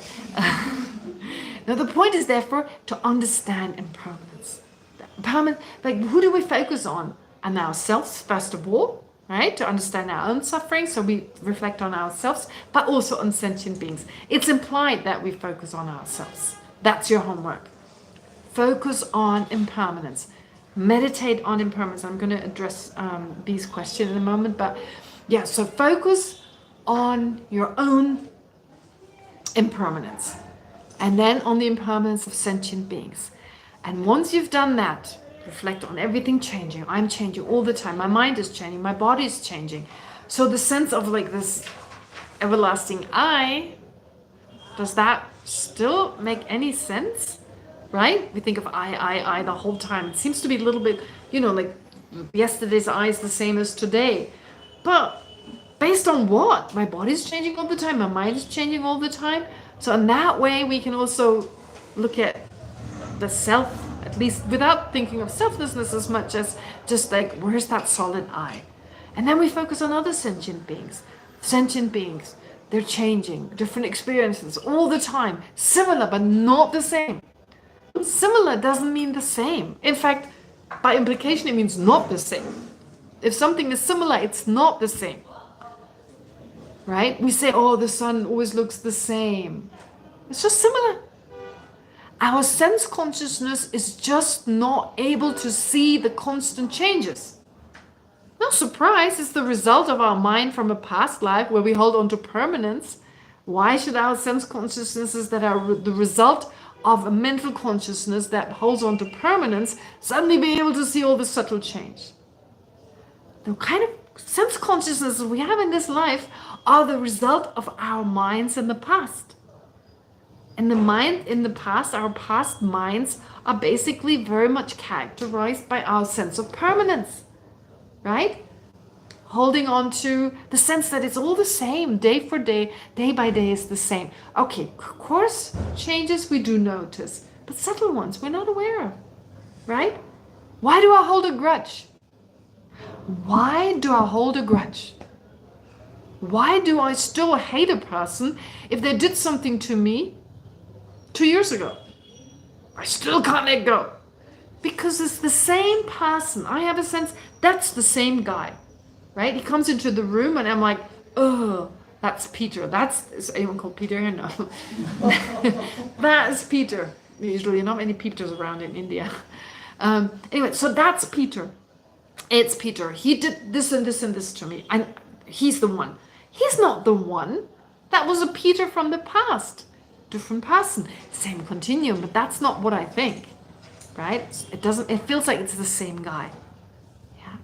And so I hold a grudge. It's a very obvious expression of my sense of permanence. And we hold on to this, the feeling of guilt. Okay, I discussed it before. There's a sense of like, oh, my failure is worse.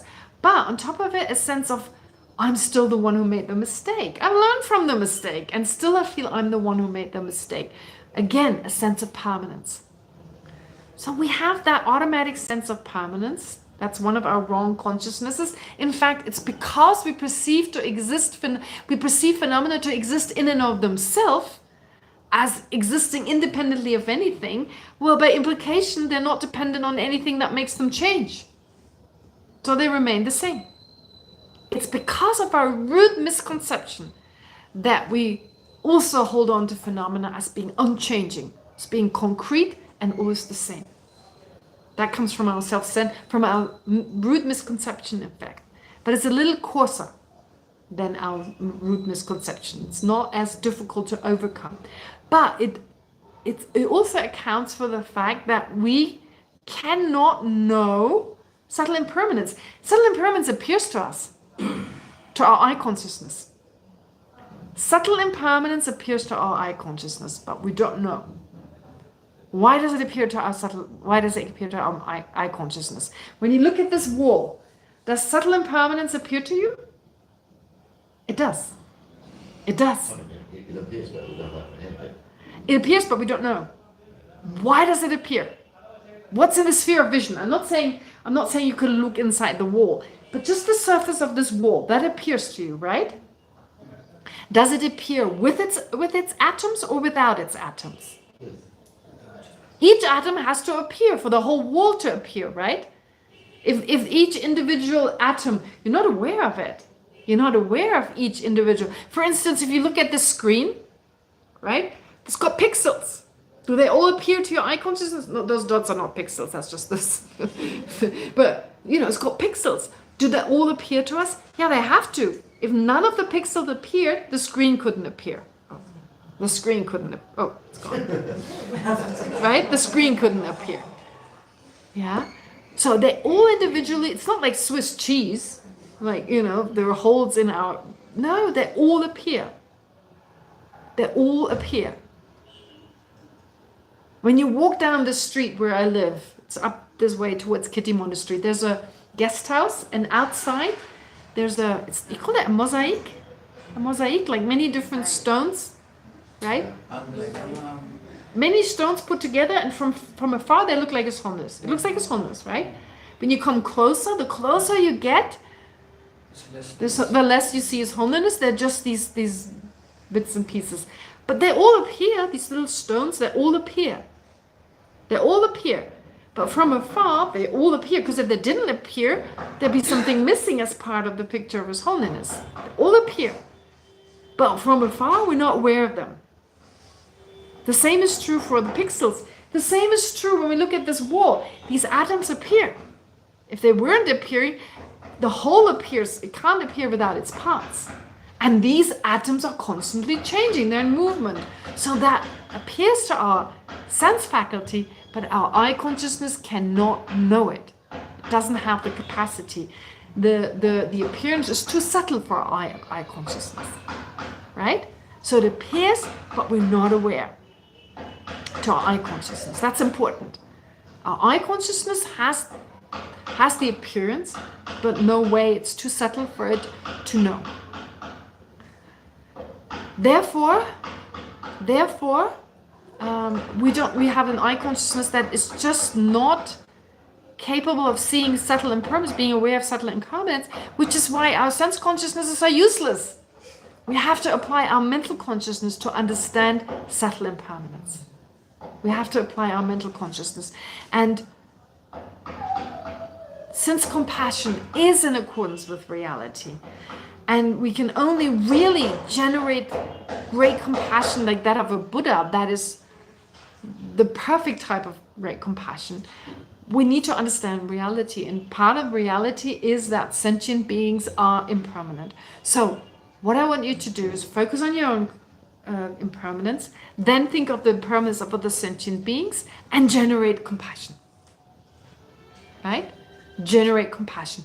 So the mind that perceives, the point is that eventually, if you understand the impermanence of sentient beings, first you induce that understanding and then you generate great compassion. Your great compassion will be conjoined with the understanding of impermanence. It will be conjoined, it will influence. Your great compassion will enhance based on your understanding of the nature of sentient beings, which is their impermanence. And once you've done that, you take emptiness. But not now. Your homework is just that. You do the compassion meditation as you've done before, right? Generate compassion as before. Then you focus on yourself, impermanence. Yeah, I should have started with that. Generate compassion first, so you can easily go back to it, okay? First you generate compassion, just focusing on sentient beings. Then you focus on your own impermanence and the impermanence of sentient beings. And again, you then focus on all sentient beings and generate compassion again. Yeah?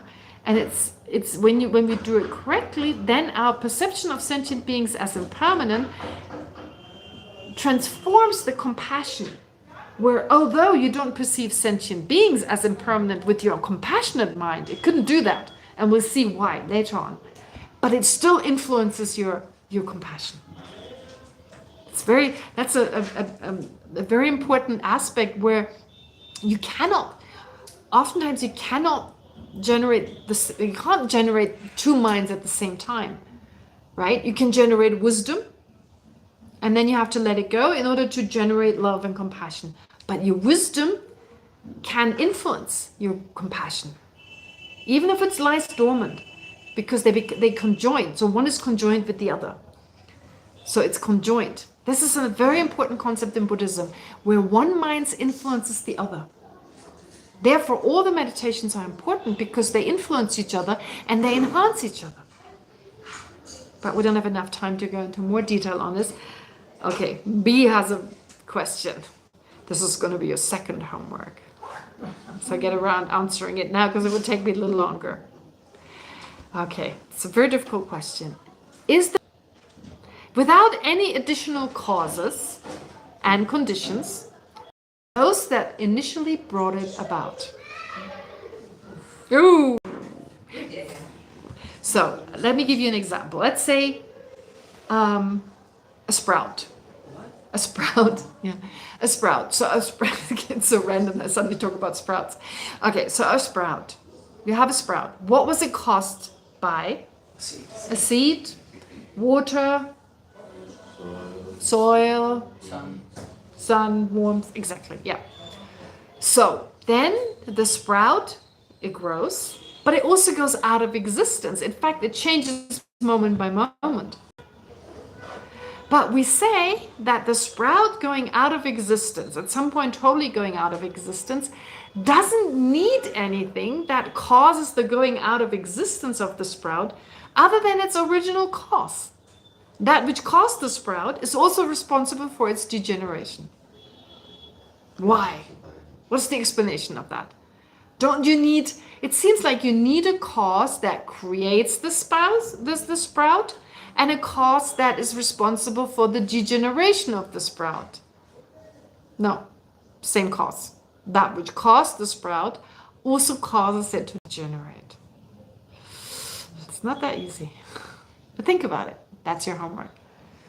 So you've got something for the heart, the meditation, and you've got something for the mind. That is figuring out the answer to this question. So be sorry. All right. Let's all of us give it a try. Is the homework clear? Yeah. Okay. Great.